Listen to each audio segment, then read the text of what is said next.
Go ahead and introduce our guest. Let me cut this down, and I want to say good morning, ladies. How you doing? Good morning. Go ahead. We know everybody, but go ahead and introduce yourselves to our radio audience. I'm Latanya Woodson. Yes. Hello and good morning. Good morning. And I haven't seen you. I know. Happy New Happy Year. New Year. Absolutely. Give us your title, because I am the Director of Community Health Education. Yes. At Edgewater Health. There you go. And of course, this young lady. Good morning, Jeffrey. Happy New Year. Happy New Year to you. So I'm Dr. Karen Bishop Morris. Absolutely. And I have the honor of chairing the planning committee for the 50th anniversary of Edgewater Health. Oh, nice. And, you know, like I said, sometimes when you say that, I feel old, but it's also amazing that Edgewater has been here that long and has been a staple in the community, and that they just keep getting better. They're right on the cusp of innovation. Absolutely. And so what I mean, there's not just stagnant. You know, they're not the same Edgewater that they were even 10 years ago. You all are doing so much new cool stuff, and we appreciate it. So, ladies, with that being said, go ahead and tell us what we've got on the agenda.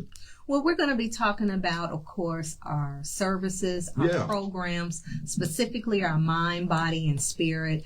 And Dr. Karen here is going to be speaking on our 50th celebration and sponsorships and what we all can do to recognize and celebrate, you know, the 50 years, the 50 tremendous dynamic years that Edgewater has been in the community, and also talking about our upcoming stage play, The Garage. Oh my goodness. Now, you know, I got to pick your brain on that. I didn't know you were getting into theater now.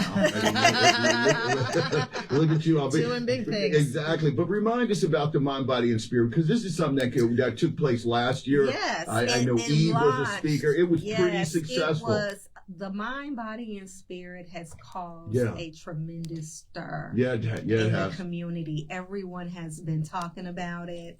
Dr. Karen and she and I, we talked about the launch and everything. And I was like, okay, this could be something for 2023. And as we approached midpoint, we were in a planning meeting, and she said, Latanya. Yeah. Oh my goodness, mind, body, and spirit has really got a life of its own. And it has huge. It's huge. Yeah.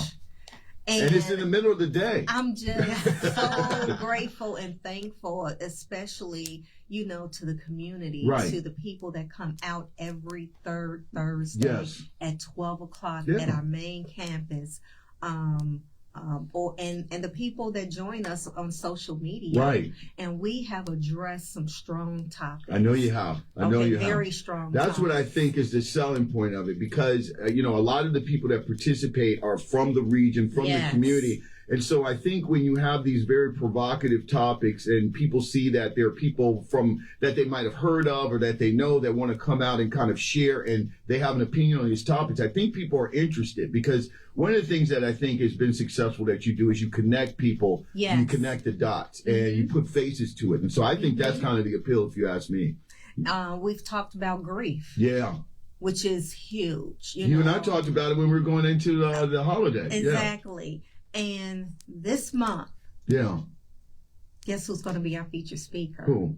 Chelsea Whittington. About time. She's going to be speaking on living your vision. Yeah. So we thought she can speak to that. Yes, we thought that it would be awesome to start our 2024 off speaking, you know, and giving clear instructions on clarity. Absolutely. Which connects to mind, body, and spirit. And there's so many things that connects to mind, body, and spirit. I don't think everyone really realized that.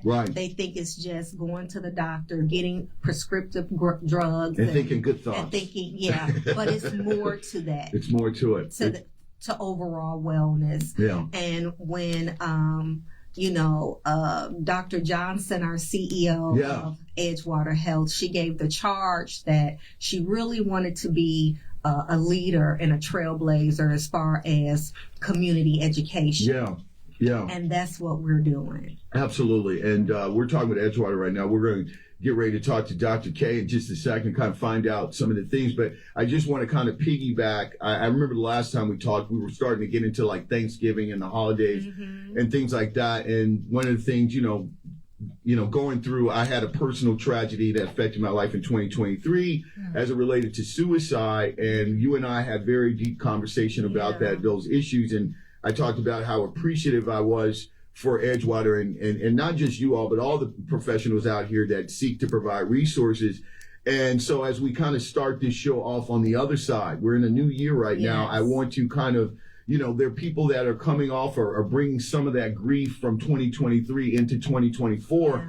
And one of the things we did on our first show when we were here, this was maybe like January 3rd when we came back on the air, we wanted the people to know that much like an athletic team, this is a new start. I mean, you might have had things last year that were going on. They might still be lingering a little bit, but you do have the ability and capacity to kind of let it go. You can still deal with some of the problems. Obviously, certain things you have to deal with, but bring that positive attitude. All of us have the opportunity to reset. And so I want to get your thoughts on that, either one of you, because I do think, I know people that have carried their grief or are carrying their grief into 2024. Right. It's such a great point, Jeffrey, and so sorry for your loss. Yeah. I think it's one of the big lessons that we learned coming out of the pandemic is that self-care and mental health, it's everyone's issue. There's no one, no family that escapes the challenges that accompany mental health, and we all have to be good stewards of our own personal mental health. Yes. And it's a daily task. It's not, when we are confronted with a big tragedy. And I think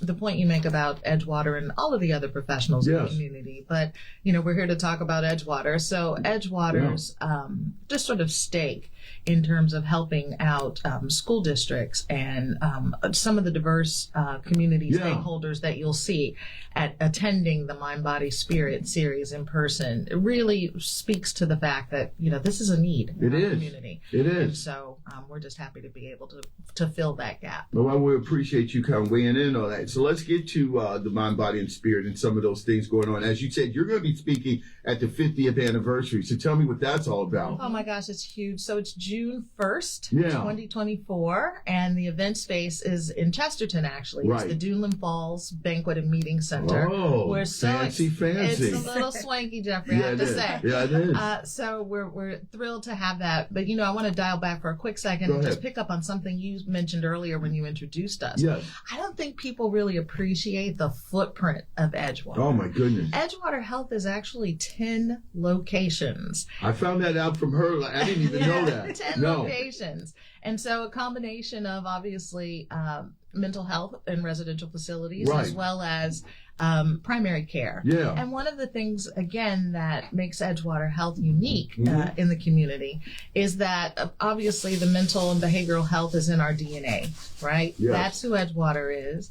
But we also have a huge focus on integrated healthcare. Right. And we're doing that in a way that affects every tier of the organization. So in terms of community outreach and what LaTanya is doing in her department, in terms of technology and the way health records are managed. And so this integrated care is so important because we know so many folks probably would not seek care in the behavioral health space unless they felt comfortable with their primary care provider and vice versa.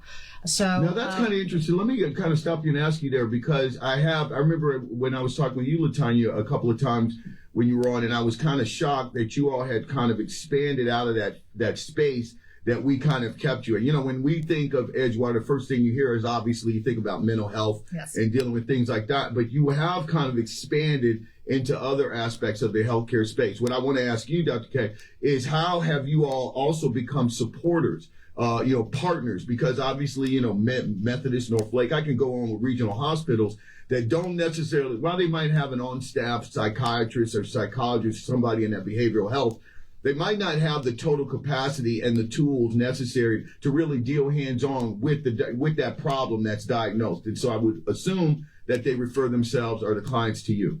Well, that's true. And there, all of the providers, physicians and providers in this community, we're really fortunate because there are some very strong relationships and partnerships. Good. But you've articulated it perfectly. It's not that other folks aren't in the space, but it's that Edgewater's, again, DNA is actually in that space. And so we're not doing, behavioral health with a side of primary care or primary care with just a side of behavioral health. I mean, this is a commitment that we've made made at the deepest levels of the organization. Yeah. And so that's the difference. That's the Edgewater difference. We're really proud of that. I love it. I appreciate it very much. Going back to you, and look at you. You love it. I mean, you bleed Edgewater. Yeah. So, I mean, but, as I said, this is an amazing event. As you said, it's coming up in June. Yes, June 1st. 2024, and it's such an exciting lineup. While we're on the subject of primary care and just sort of the portfolio of services, one of the things that we're so proud to be able to celebrate on June 1st is a posthumous recognition of Dr. Okichi Wabara. Okay. And Dr. Wabara's beloved, as you know, in this community. Yes. Just such deep roots, such a caring person. There's not a person, you can encounter in Northwest Indiana who doesn't have a warm story about Dr. Wabara. And so we have named an award actually in his honor, the Spirit of Hope Award. So on June 1st, if folks attend, they'll be able to see that recognition take place, and his family will be there to accept. One of the things that we've been doing, in fact, Chelsea and Amber have been a huge part of this, we've been taping testimonials from patients, former patients and staff and pharmaceutical reps and everyone whose life was touched, all the lives that were touched by Dr. Wabara. And so you'll see a snippet of a documentary that's in the making about his life and legacy that evening. So not only documentaries, but the theater as well. I mean, look at me. I'm learning a lot right now. I want to get to you, LaTanya, real quick before we start to talk about these other things that you're doing, because I want to get back to, your capacity in community. And, I was thinking about this. This goes back to the mental health aspect. And I want the audience to, listen about this. This is about the young people. I was looking, and, I do the news, obviously, on the show and things like that. And we had another incident, not specific to the region, not specific to Gary, Indiana, or anything like that, but just another weapon inside a school that was discharged. We're not going to name the school or thing like that. It's in today's news. But when one of the things that I've learned, and I think by working with young people along with my wife, we took some over to Germany with us. We have some that work for our canoe and kayak business that are like family. They're like our kids in a way. Right. But I've also had the opportunity to meet and talk with other children, and they got a lot on their plate right now. They really do. I mean, there's so much. I mean, I always kind of theorize and go back, and you can't put the toothpaste back in the tube. But I think any reasonable adult at this phase in the game would understand that maybe we should have put some type of age limit on social media when this thing first came out, because it has just ravaged our psyche. And as an adult, it's hard to deal with it. So you can only imagine being born into it and have that as the way you communicate, the way you get your social skills, and the way you evaluate what friendship is, and who your friends are. And it's just a lot. So how do we stay on top? What should parents, caregivers, guardians, grandparents, teachers, neighbors, what should we do? What should we look for to stay on top of some of our young people's mental health? Because sometimes they're not so quick to talk about it. Right. We definitely have to set boundaries. And stick to them. Right. And be consistent on those boundaries. But it can be a challenge. Yeah. Because I can remember when my children, they're adults now. And this is when I think it was MySpace. Oh, just the worst like ever. That, was first coming out. MySpace it was the cesspool. inception of it. And it was just really hard. It was a challenge because I saw what was coming. Yeah. And I had to set boundaries and say, what they could or could not do. But now it has gotten so much more worse. Right. I won't say worse because you're not exaggerating. There are some advantages, to social media, but as far as young people, they don't know how to navigate through that. So as parents, we have to be there to make sure and protect them. And then I would say it shouldn't be a child, elementary or middle school. It really shouldn't be. It should be an age limit. Thank you. And you see these little kids, getting on social media, and the parents think it's cute. Right. And it really is. I want to get you to weigh in on this, Dr. K, because one of the things that, like I said, I agree with you totally. I mean, there are some, I love technology. There's some technological advances to it. But the one thing that I think is the trade-off, and that's why you're probably seeing so many different sectors right now in the world. They're at the World Economic Forum in Davos, Switzerland, talking about AI because there's a concern about, too much technology and how does that interact with us being human. And so I would go and suggest that, the social media, it's impaired development of young people. They don't know how to socially talk with each other. They don't know how to kind of evaluate themselves and get their own self-worth before they go out here and put a post and see how many people give them likes, or if somebody comes at them with negativity and things like that. It's that like 15-minute of fame, but now it's only 5 minutes, Yeah. Really, but I would say just having open and transparent conversations with our children, and letting them know, the why behind why you're setting the boundaries and how important it is to recognize, mental health, stress, and when they receive negative feedback, because if you put something out there, you're definitely opening yourself up to receiving not only positive but negative feedback. I want to go to Dr. K in a minute, but I want to finish with you, LaTanya, because you brought this up as you were talking about boundaries, and it just made me think about something we talked about on the show yesterday.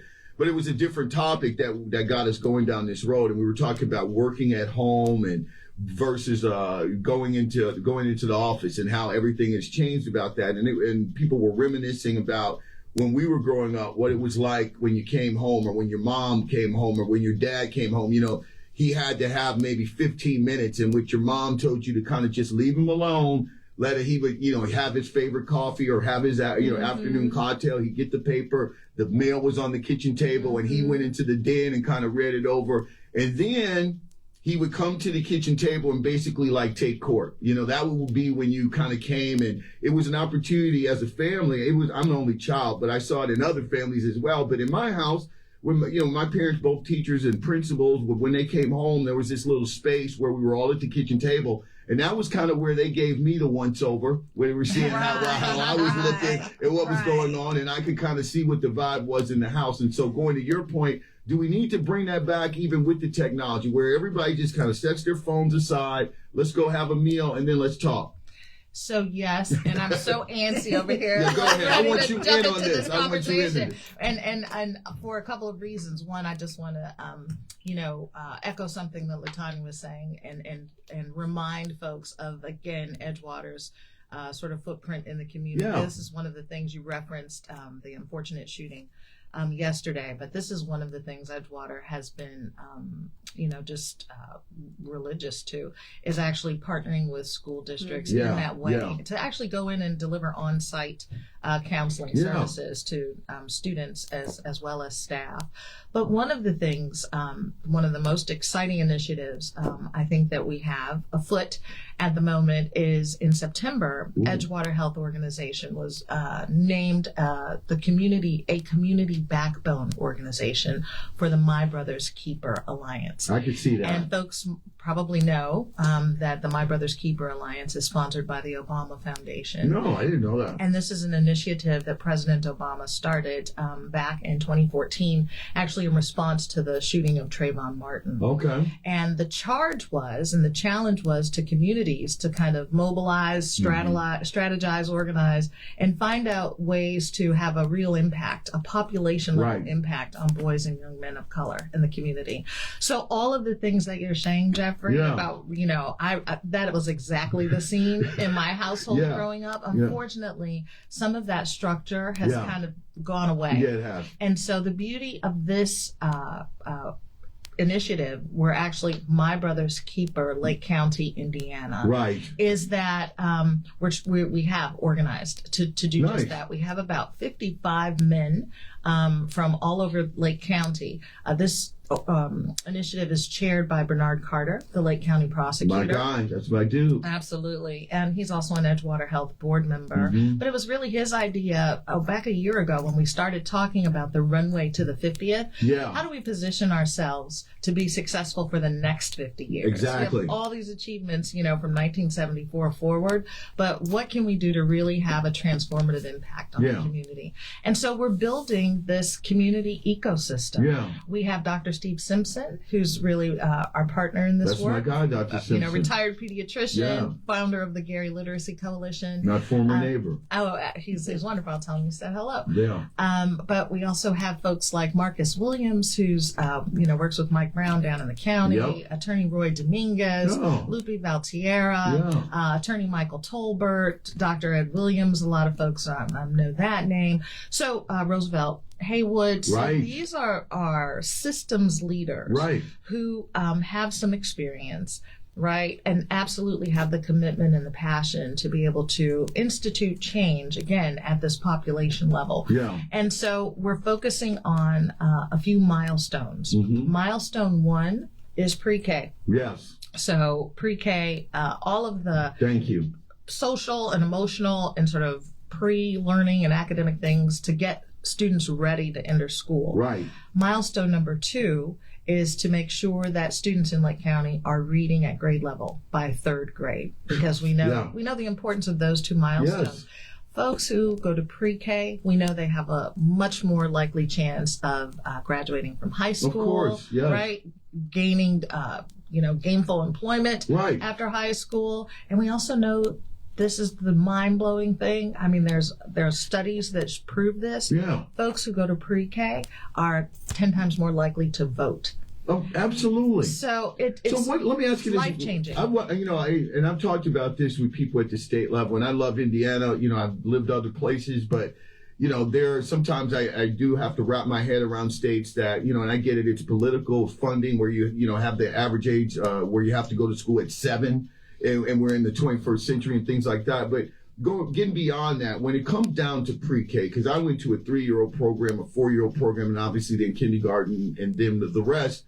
But what is the impediment? I mean, is it financial for families not to, because of the cost associated out of pocket to do this? Because it would seem to me that any parent or even the system would want to take advantage of the most formative time of a human being. I mean, you can, don't even get me started about the subjects. I mean, my wife and I have the privilege of going abroad and things like that. And she was a German exchange student. And we talk about this all the time, is that, here in America, we don't really take advantage like they do in other countries. You run around and you meet somebody from France, you meet somebody from different countries in Africa, and they're bilingual by nature. I mean, it just happens because they're introduced the way children's minds form at such an early age, the formative years and things like that. They're able to deal with language and learn it a lot easier than we are as adults when we try to add a second language to our vocab. So why don't we take advantage of that naturally? When we talk about pre-K, it still seems like somewhat of a luxury or a niche,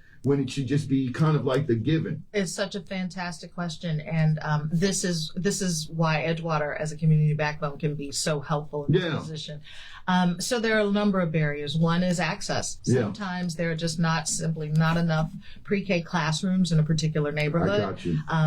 It could be that parents don't have transportation, don't have the ability to get kids to pre-K. One of the things that we're learning in this work, that there are also some cultural barriers. Particularly in the Latinx community, there are some families that just don't trust their babies that early. Right. And so it's a process of educating. It's a process of clearing barriers in the system. Sometimes it's financial. There are parents who literally either don't have the know-how to get things like vaccinations or copies of the birth certificate. I mean, these things are things that we take for granted, but it's clearing those barriers that is at the core of this work.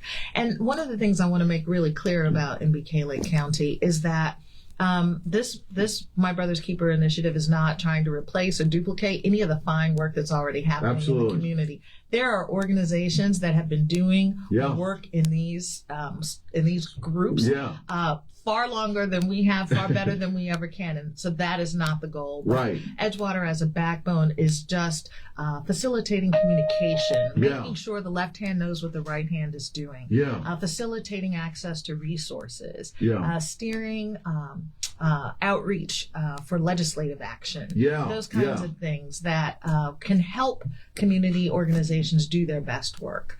And I'll just mention the last milestone that we're focused on is milestone 5, right? And so that is entering work or workforce readiness, right? Which we're defining very broadly. So it could be anything from helping students who've graduated high school entered the trades, right? Or it could be helping someone find a pathway to entrepreneurship. And again, so we're so fortunate. Our newest member to the roundtable is Ivy Tech Lake County new Chancellor Rodriguez. And so we're just thrilled to have such a diverse group of men and systems leaders. But the exciting piece and the next stage is to actually bring these boys and young men of color to the table. Because they need to sit side by side with these men, right, who are experienced and leaders in the community to have some input into shaping the agenda for that ultimately will chart their paths. No, you bring up a good point. I know we're we're running out of time, but I was talking with Dr. Frink from Indiana University yesterday. We were on here and, we had a conversation. And I was kind of expanding it into, education and what's going on specifically in certain demographics, our community, as it were. And, I talked about the days back when I remember, I'm not going to give the date or date myself, but I remember when I first went off to college and I was touring Howard and before I eventually went to Hampton. And one of the things that some of the student guides were kind of telling us as guys was about the, quote, ratio of girls to guys. And I believe at the time that was, it was like 8-1. And, you're young, I'm 18, sounds like it was great.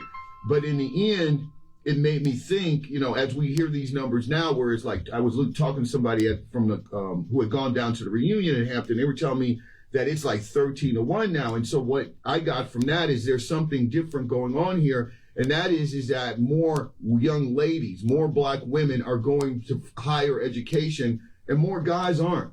And they're simply they're simply going off and into the abyss after high school. And so how do we go out here and do something about that? And that's why I was happy to hear, because one of the things that we're starting to see in our society is that the labor force is getting a lot more skilled. And so the trades, I have to admit, when I was coming up, I knew I was going to college. My parents I just knew I was going to college. And sometimes thinking about a place like the Career Center, things like that, it was kind of like less than. I was absolutely, totally wrong. I've met so many people that are living out in Winfield that are electricians, people that have their own contracting firms, all kinds of different things, and they're providing for their families, and they're absolutely essential to the communities that they serve. And so what I think is, as you brought up a very good point, is that one of the things that we need to start doing with our young men is to introduce them to things that you just laid out. Entrepreneurism, going out here, getting a skill. You have value there. That would increase self-esteem and kind of make them a little bit more impervious to some of those other things that come at these young men that make them do bad things. When they have self-worth, they know they can do stuff. They know they can, they can pipe fit. They know that they can build a house. They know that they can work on a car. All those things add to confidence. And I think that's part of the mental health. Absolutely. Our board chair, Lupe Valtierra, is chairing or sort of leading up that milestone. And he gets really excited talking about all of the opportunities that I think our boys and young men of color just don't know. They don't know they're available. They don't know how to get started. Right. And so that's the door that we're trying to kick down with this initiative.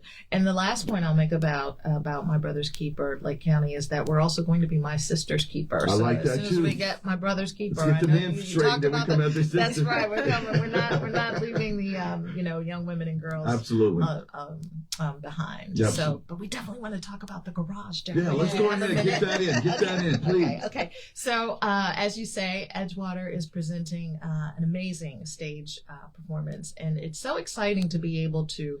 This performance is actually based on a book by a local author, Michael Woods. Okay, and it's an incredible play for this reason. There really is a message for every demographic. So sometimes you go to the theater and you think, well, this is definitely adult, right? Or this is definitely for the grandkids. Right. There is something in this play for everyone. The characters performers are amazing. We all know and love Mark Spencer. Yeah. Mark Spencer is the director and has been working really hard, again, with the cast to bring this off. And so Thursday, February 22nd is the first date, 7 p.m. at Westside Theater. Okay. The opening act will actually be students from the Westside Theater Guild, and so we're thrilled about that. And then the final performance is Friday, February 23rd, also Westside, 7 p.m. Yeah. And the opening act is Reverend Ferris Evans and the Loved Ones. Oh, so, that's what I do. So come on out. The tickets are $25. Yes. And they're available in a number of different ways. We encourage folks to go online. Of course. That's the easiest way. Yeah. That's the way everyone's doing secure. things. Safe and secure, absolutely. But you can also pick up tickets. You can purchase tickets at Edgewater Health as well as a couple of different other community locations. Okay. So, yeah, February 22nd and 23rd, the Garage, the stage play. Yeah. And I'll say one sentence about the theme. It really is a story of redemption. It's about a pastor who loses his way. Go figure. And goes to work in a garage. Yeah. And there's a lot of humor, a lot of secular stuff going on, but also a lot of secular music as well as gospel music. And he finds his way back. And so it's, again, the story of redemption and forgiveness and all the good things. And inspiration. Absolutely. So, grab some pals, grab the family, coming out and have a really nice evening. I'm going to go check it out, and then I'll come back and give my official Jeff review. Dr. Karen. Yeah, I'll give my Jeff review. Absolutely. She's all into that. Did you know that? She's all into it. Teamwork makes the dream work. You don't know. We feed off each other. It's amazing. Well, ladies, as I said, I know we're kind of pressed for time, but this has been absolutely amazing. Tanya, it's always a genuine pleasure when you come over here and kind of share this, because I take it very seriously. I think the work that you all are doing in the region is absolutely essential. And we're hoping that Michael Woods will be able to come on as a guest to speak to. I'm going to pick his brain about this pastor in the garage. Right, and also to piggyback and to make sure that we're also following that. The mind, body, and spirit in February is going to speak to forgiveness. Yeah. And that's pretty much a lot what the garage is pertaining to. I got a lot. Forgiveness. Yeah. So we're going to be speaking on Dr. Tanya Rogers, our chief clinical officer. Yeah. She's going to be speaking on forgiveness. That's a great Don't give me, you see, now you're trying to get me started for another segment in the show, because that's a great topic a lot of people don't understand. And it took me a long time as I grew up as an adult to realize that, a lot of times forgiveness is about me, and not just walking up to a person, and saying, hey, I'm sorry and all that, and kind of walking off. I've got to come to terms with things and forgive myself in the process. And so I think that is an absolute great topic. This afternoon is Living Your Vision. Featured speaker, Chelsea. See, that's today. From 12 to 1. Okay. Come on out. Please come on out. It's a free program. Overall wellness, mind, body, and spirit. We're entering into our second year. Yeah. And then next month, it's going to be even more fabulous. We have these very intriguing, life-changing conversations each and every month. We already have March. Dr. McCullough is going to be speaking. So come on out. And these are standalone. It's not like one gets better than the other. They're all standalone of their own. And they're all amazing, if you ask me. So good stuff, ladies. Really. Absolutely. So don't forget to go to the edgewaterhealth.org site. Yeah. Pick up your tickets to the garage, right? Thursday and Friday, February 22nd and 23rd. Yeah. Directed by Mark Spencer, authored by Michael Woods. And, get a group of church buddies together. Yeah. Groups of 10, there's a discount. So 10 tickets for $225 individually. But we take some young people. Take some young people, absolutely. Yeah, we can't wait to see you there. There you go. I appreciate this, ladies, and stay warm. Of course, Happy New Year once again, and all those great tidings, that are in front of you. I really did appreciate this. We're going to take a break. When we come back in just a minute or two, we're